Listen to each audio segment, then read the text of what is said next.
it's a friggin' bad week for democracy. And I feel like that's where we really need to start. And obviously a lot of attention right now, although not nearly enough relative to what is happening, but being paid to Wisconsin and a massive, massive sour grapes Republican power grab in the wake of an election that didn't make the Republican Party in that state particularly happy. What do we know right now? Yeah, so the Wisconsin State Senate today voted to restrict the incoming governor and attorney general's power, both of whom are Democrats, both of whom recently defeated Republicans, of course. And this is the attempt, essentially, by the state's Republicans to rewrite the state's laws because they lost. And it will have a particular impact on low-income people. It will essentially require the governor to implement the state's Medicaid waiver and require the state to stay on a lawsuit as part of the against the Affordable Care Act's protections of pre-existing conditions. Both of these were huge topics in the campaign. It's not like they're just doing this as an aside. This was literally the subject of the gubernatorial campaign and what the governor, Tony Evers, ran on. They would also require the governor to seek approval for basically any new policy regarding Medicaid or food assistance, including seeking federal approval, and basically block the new governor's flexibility in federal food programs like summer feeding or food share, which is Wisconsin's SNAP program. And of course, it's not just the low-income provisions. It's restricting early voting in the state to undermine the state's democracy. It's allowing the legislature to hire private lawyers to undermine the historical role of the attorney general in the state. It is a massive, massive deal.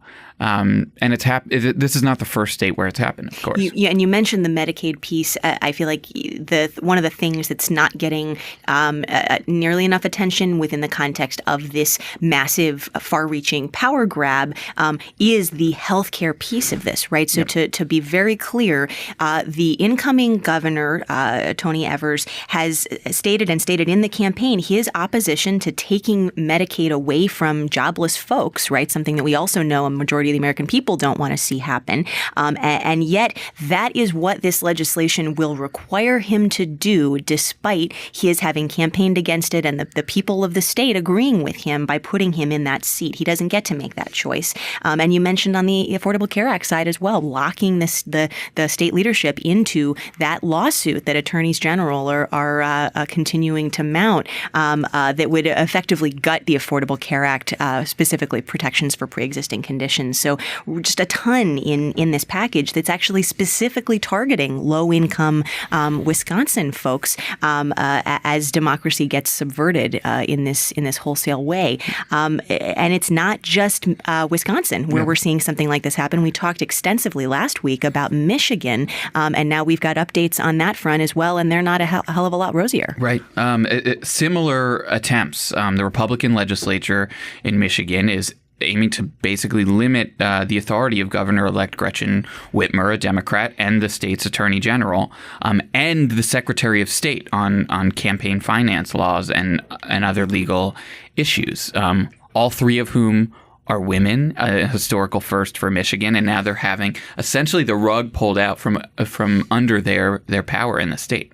And the rug pulled out from under the voters who made those decisions. And I sort of feel the need to take a step back here and just point out, as much as we're walking through specific provisions here, the big picture here is Republicans in these states weren't happy with the outcome of the elections. The voters decided, they made their choices known, and now Republicans are using lame duck sessions to effectively undercut the decisions the voters made at the ballot box and neuter the position positions that now are going to be held by the opposing party. That's not how democracy works. Right. Does this basically make the case for doing away with lame duck sessions? Is that where we need to go here? I mean, the democracy is actually basically at a crossroads if this becomes the playbook when one party doesn't like the outcome of an election. Yeah, I mean, I think you're right to broaden it out, and it happened in North Carolina and in 2016.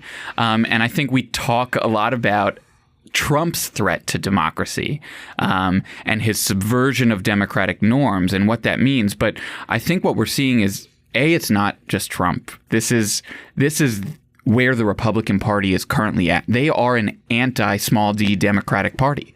They will subvert democracy to reach their ends. Regardless of what you think about those ends, they are plainly anti-democratic.